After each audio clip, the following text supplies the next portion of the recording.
मिट्ठू और राजा की दोस्ती। एक बड़े से जंगल में एक छोटा सा तोता रहता था जिसका नाम मिट्ठू था।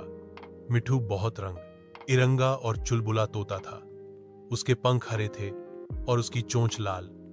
वह दिन भर पेड़ों पर उछलता, कूदता और मीठी मीठी आवाजें निकालता रहता था। एक दिन मिट्ठू जंगल में घूम रहा था जब उसने एक पेड़ के नीचे एक खूबसूरत राजा को देखा। राजा बिल्कुल नया था और अभी तक उसे कोई नाम नहीं मिला था।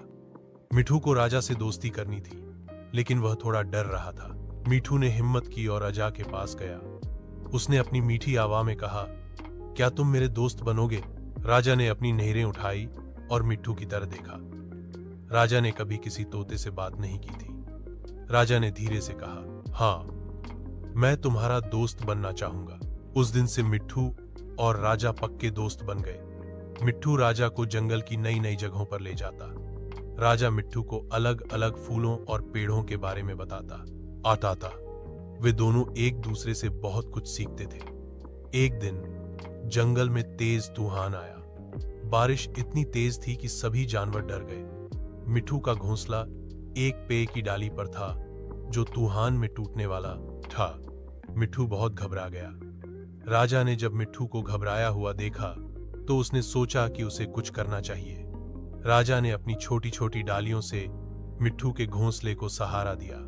तूफान पूरी रात चलता रहा, हलता रहा और राजा पूरी रात मिट्ठू के घोंसले को पकड़े रहा। सुबह जब तूफान थमा, मिट्ठू ने देखा कि उसका घोंसला राजा की वजह से सलामत था। मिट्ठू की आंखों में आंसू आ गए। उसने राजा को गले लगाया और कहा, तुम मेरे सबसे अच्छे दोस्त हो राजा, तुमने मेरी जान बचाई। राजा ने मुस्कुराते हुए कहा, दोस्ती में एक दूसरे का साथ देना ही तो सबसे बड़ी बात है मिट्ठू। उस दिन के बाद से मिट्ठू और राजा की दोस्ती और भी मजबूत हो गई। वे हमेशा एक दूसरे का ख्याल रखते और जंगल में खुशी खुशी रहते थे। उनकी दोस्ती जंगल के लिए एक मिसाल बन गई। उम्मीद